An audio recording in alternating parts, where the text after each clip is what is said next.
People who walk 8,000 steps a day live nearly 12 years longer than those who walk fewer than 4,000. 12 years. No drug, no supplement, no biohack delivers that kind of longevity impact. Nothing comes close. And yet, most of us still don't consider walking real exercise. It seems too easy. Surely you need to make more effort to be healthy. Hi, I'm Dr Eoghan Colgan. I interview world-leading scientists, I conduct my own health and longevity research, and I test everything on myself. And walking is my primary form of exercise. And in this video, I'll show you why I rate it so highly, what the science says about the benefits of walking, why it is so beneficial for the body, and how to easily build more steps into your day. Let's dive in. For millions of years, our ancestors lived very active lives, hunting, gathering, building, traveling. They were moving throughout the day, and our bodies evolved for exactly this kind of consistent, moderate daily activity. It's what our bodies like and what keeps us healthy. And they probably never exercised, not in the way we think of it. Deliberately expending energy when food was sometimes scarce would have been a bad survival strategy. It was better to conserve energy and only exert yourself when you needed to. And we see this in modern hunter-gatherer populations, like the Chimane people of Bolivia, who still live like this. They average around 18,000 steps a day, mostly through walking, farming, and daily activity. And they have the healthiest hearts and slowest brain aging in the world. What our bodies weren't designed for is sitting at a desk for 8 hours and then trying to undo it with an hour in the gym. That's essentially what we've done. In the past 100 years or so, we've engineered movement out of our daily lives, cars, desk jobs, home deliveries. We now average about 4,000 steps a day, less than a quarter of our ancient relatives. And here's a frightening statistic. Physical inactivity now kills over 3 million people a year, comparable to smoking. So we invented exercise to try and compensate, pack activity into shorter spells, but it doesn't appear to be enough. Most people struggle to sustain higher intensity exercise over long periods of time, and the rates of obesity and cardiometabolic disease continue to rise. And we find a similar story in modern day blue zones, the places on Earth where people live the longest and healthiest. Now, yes, there are some controversies around blue zone research, but what is consistent across every study is this: the people in blue zones eat real food and physical activity is built into their daily lives. No gym memberships, no intensive exercise programs, no biohacking. They walk, they garden, they move naturally throughout the day. Almost all of their activity is moderate intensity, built into daily life, not added on top. Take Sardinian shepherds, for example. They walk 5 or more mountainous miles a day and are 10 times more likely to reach 100 than other Italians. Now, these are observations, and we have to be cautious with observations. There are always potential confounding factors. So what does the science actually show? So that 12-year figure that I mentioned at the start of the video comes from a study published in the Journal of the American Medical Association. And it found that every extra 1,000 steps a day, about 10 minutes of walking, adds 1.4 years to your life expectancy.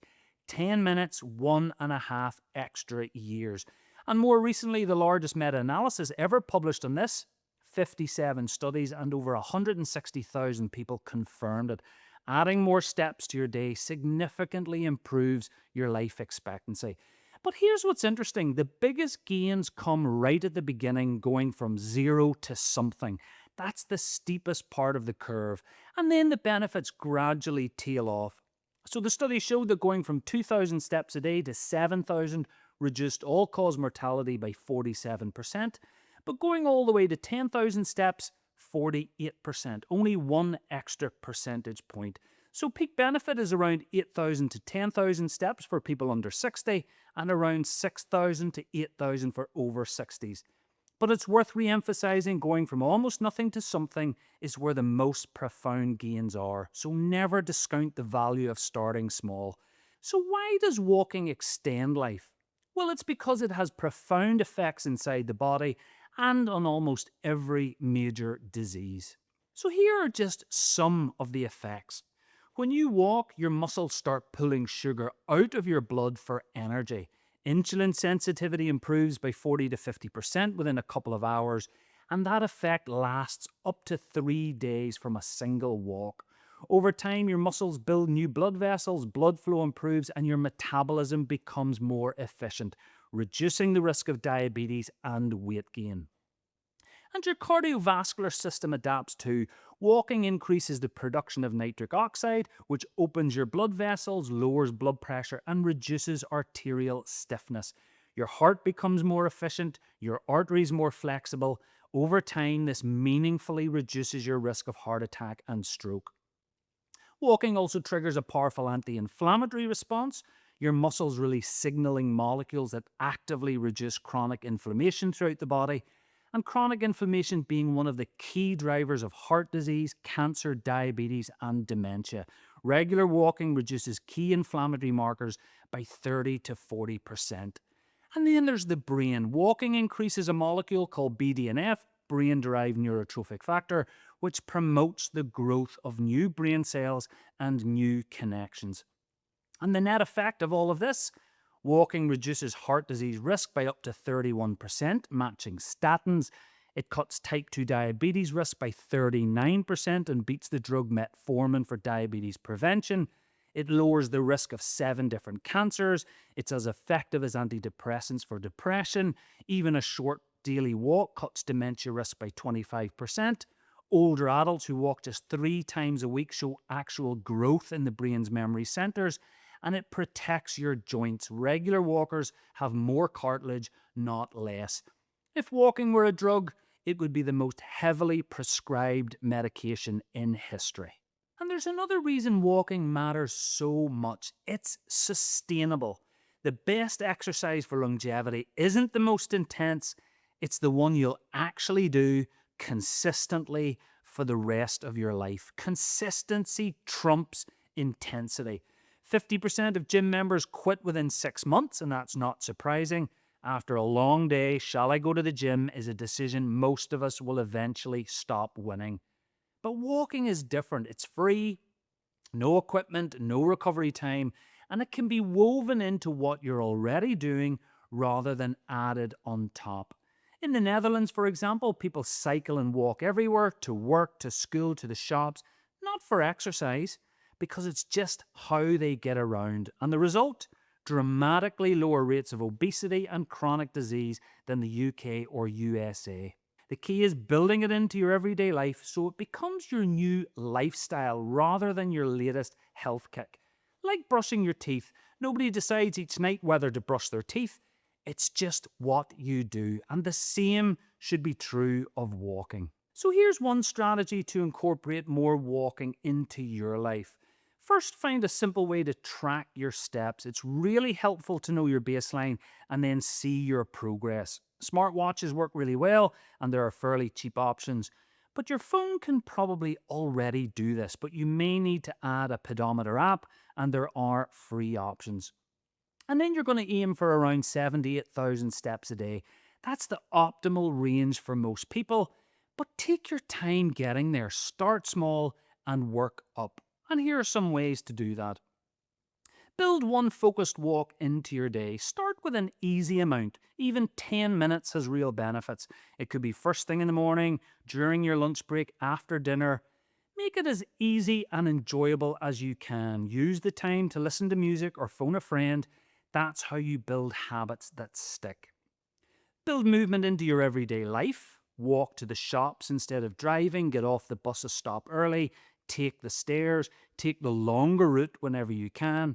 The goal is to make movement part of your daily routine, just what you do and how you live, rather than a conscious effort every time. Consider walking after meals. 10 minutes of walking after eating reduces your blood glucose by 12%. Even 2 minutes helps. More stable blood sugar has powerful additional health benefits. And finally, add some intensity. Walking faster doesn't just give you more steps per minute, it amplifies the benefits. You get even more brain protection and build an even stronger, more efficient heart. A simple guide: if you can talk but couldn't sing easily, you're at a good level. Even brief bursts, such as running up the stairs or walking briskly to the next lamppost, provides meaningful benefits. And if you already exercise regularly, this still applies. Adding 1,000 steps to wherever you are now, about 10 minutes, delivers a real measurable benefit. Wherever you are in that curve, the next step up matters. And it's worth repeating, the key to health and longevity is consistency over intensity. Start small, build the habits, add more when you feel ready.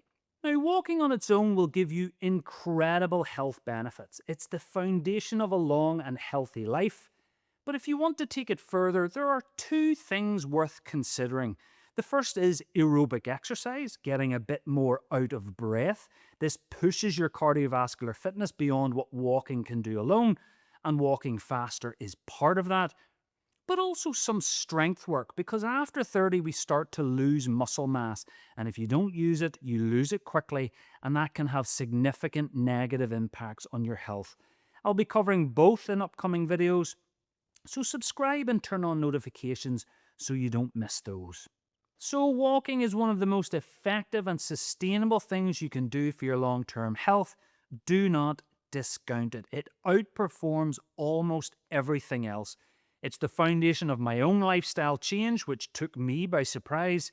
And if you're interested to learn more, I've put together a free guide you can download right now. Link in the pinned comment below.